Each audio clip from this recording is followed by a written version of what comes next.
سنت یہ ہے کہ ہم 8 تاریخ کو آدمی غسل کرے، اپنے بدن کی صفائی کرے۔ وہ جو حکم ہے نا جی کہ ذی الحجہ میں چاند دیکھنے کے بعد بال نہ کٹائیں، وہ تو ان لوگوں کے لیے جو حج پہ نہیں ہوتے، کہ اپنے ملک میں ہو تو کم سے کم حاجی والی شکل تو بنا لو۔ یہاں تو ابھی جو عمرہ کر کے آئے گا اس کو سر منڈانا ہے۔ تو اس لیے سنت یہ ہے کہ غسل کرے، بدن کی صفائی ہو، ناخن واخن ہر چیز صاف کر لے، اور اپنے بدن پہ خوشبو بھی لگائے۔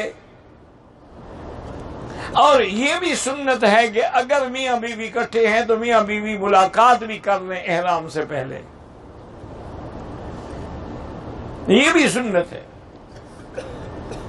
حضور پاک جب ذوالحلیفہ پہ تشریف لائے، آپ مدینے سے آئے تھے نا، تو ذوالحلیفہ میں رات کو قیام کیا، تو ایک ہی رات میں حضور کے ساتھ 9 بیویاں تھیں۔ آپ ہر بیوی کے پاس ملے۔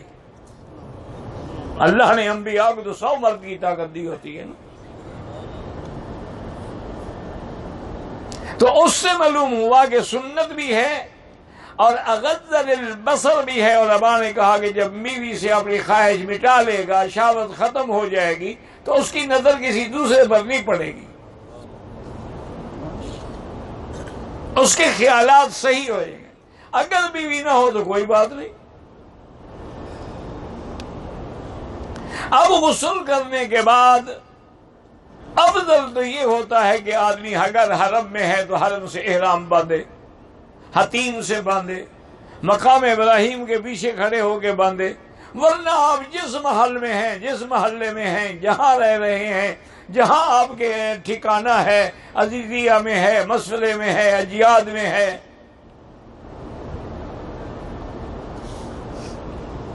بطحہ قریش میں ہے، جہاں بھی ہے، وہی غسل کر کے 2 رکعت نماز پڑھیں سنت احرام۔ نیت کیا ہوگی؟ سنت احرام۔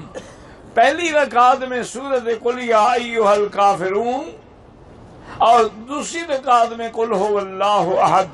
لیکن یہ نماز جب پڑھیں گے سر پہ کپڑا ڈال کے پڑھیں گے، کیونکہ ابھی تو آپ کا احرام شروع نہیں ہوا۔ احرام تو نیت کے بعد شروع ہوگا۔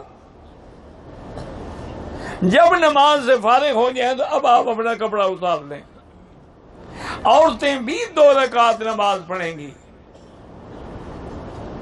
سر پہ جو کپڑا باندھتی ہیں وہ اس لیے ہوتا ہے کہ بال نظر نہ آئے، وہ احرام نہیں ہوتا۔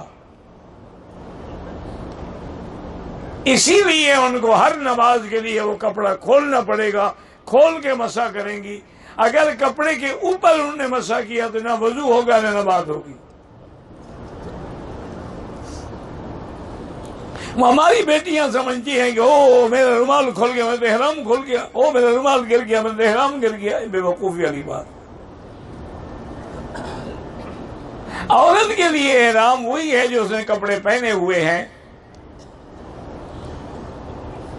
صرف اتنا وہ احتیاط کرے کہ اس نے کپڑا باندھ لیا، اسی دوپٹے کو باندھ لیا، اور آگے اپنے جیسے گھونگھٹ نکالتے ہیں نا، ایسے کپڑا کھینچ لے بس، تاکہ پردہ بھی رہے اور کپڑا چہرے کو بھی نہ لگے۔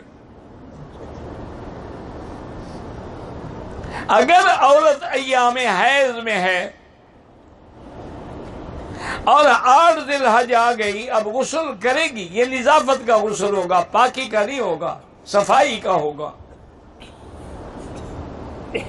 اور اس کے بعد نماز نہیں پڑھے گی لیکن نیت کرے گی اور لبیک بھی پڑھے گی۔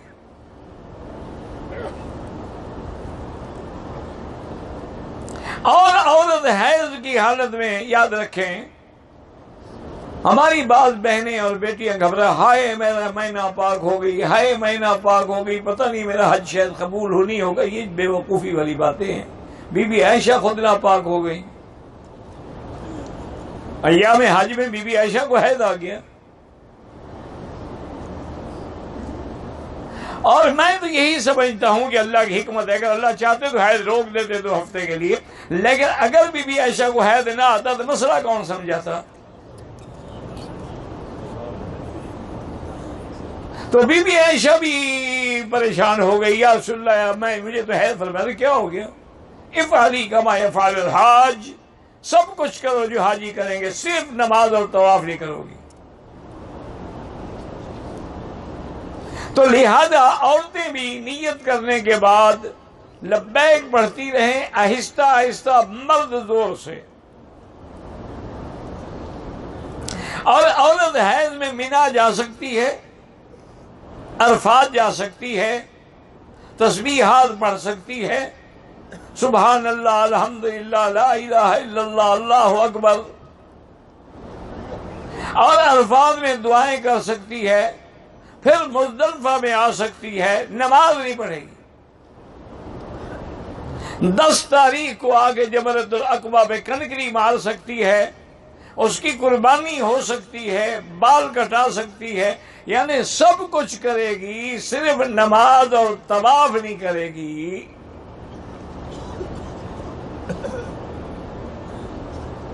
اور مرد جو ہے وہ تو 2 رکعت پڑھ کے نیت کر کے لبیک پڑھیں گے۔ لبیک جو ہے یہ حجاج کرام کا ترانہ ہے۔ یاد رکھیں کہ حج پیدل کرنا بالکل اعلیٰ ہے، افضل ہے، اولا ہے، لیکن جو نوجوان ہیں، جو تندرست ہیں، جو حج کرنا جانتے ہیں، ہمت ہے، وہ جائیں، عورتیں نہ جائیں، بوڑھے بھی نہ جائیں پیدل کبھی۔ صرف آپ ایسا کریں کہ مثلاً آپ عرفات میں پہنچ گئے، نماز کے لیے پیدل چلے گئے، اچھا آپ مزدلفہ میں آ گئے، مینا میں آ گئے، کنکریاں مارنے کے لیے پیدل چلے گئے، تو پیدل والی نیکیاں بھی مل گئیں، سواری والی بھی مل گئی۔ پھر آپ طواف زیارت پہ آئیں گے، طواف کریں گے، صفا کریں گے، وہ بھی تو پیدل چل رہے ہیں۔ اس لیے احتیاط اسی میں ہے۔ اور سنت یہ ہے کہ ہم نے 8 تاریخ کو احرام باندھ کے ظہر کی نماز سے پہلے پہلے کہاں پہنچنا ہے؟ ہاں جی، اچھا جھگڑوں میں نہ پڑو۔ جس آدمی کے بھی 15 دن سے کم ہے وہ مسافر ہے، نماز قصر پڑے گا۔ اور اگر اللہ تعالی مسجد خیف میں، مسجد نمرہ میں، مسجد الحرام میں، جہاں بھی مسجد میں پہنچنے کی توفیق دیتے، امام کے ساتھ آپ پڑھیں، قصر پڑھیں، اور 2 نمازیں بھی ملا کے پڑھائیں گے ظہر و عصر۔ جھگڑے میں نہ پڑھیں، آپ اختلاف میں نہ پڑھیں۔ ان کی بھی الحمدللہ نمازیں صحیح ہیں، اور جو حنفی مسلک پہ شدت سے عمل کر کے اپنے اپنے خیمے میں اپنے اپنے وقت میں 4 پڑھیں گے، ان کی بھی نمازیں صحیح ہیں۔ یہ اختلاف ہے اقوال کا، یہ جھگڑا نہیں ہے، یہ ایک دوسرے پر الزام لگانے کی بات نہیں ہے۔ امام صاحب یہ کہتے ہیں بھی نماز مستقل فرض ہے، حج مستقل فرض ہے، ایک دوسرے میں داخل نہیں کیا جا سکتا۔ لیکن وہ کہتے ہیں بھی حضور نے 2 رکعتیں پڑھی، حضور تو مسافر تھے، مدینے سے تشریف لائے تھے، تو آپ جھگڑے میں نہ پڑیں۔ 8 تاریخ کو سنت یہ ہے کہ احرام باندھ کے لبیک پڑھتے ہوئے بسوں پہ، سواری پہ، پیدل مینا پہنچیں۔ ظہر سے پہلے پہلے مینا میں پہنچنا سنت ہے۔ لیکن آج کل سنت پہ عمل وہ کر سکتے ہیں جو پیدل جائیں گے، بسوں والے تو نہیں کر سکتے۔ وہ تو انشاءاللہ 8 کی رات کو قافلے چلنے شروع ہو جائیں گے۔ کیوں؟ اگر وہ انتظار کریں کہ سب کو 8 تاریخ کو زوال کے وقت لے جائیں تو آپ تو 2 دن میں بھی نہیں پہنچ سکتے۔